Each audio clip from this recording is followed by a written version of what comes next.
Malipayong buntag igsoon. Kumusta ka? Kumusta ang imong kasing-kasing karong panahona? Yes, we encounter a lot of testing, trials, circumstances along the way, pero it doesn't mean nga ato i-end up ang latong kinabuhi. I want you to know that your life is a blessing.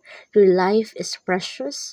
Tungod ni ana gipakamatian ka ni Jesus dito sa cross, no? Giula na iyang kinabuhi tungod og alang sa imong kinabuhi. So yes, may encounter ta. We are not exempted sa mga sitwasyon nga atong nasinatian karon.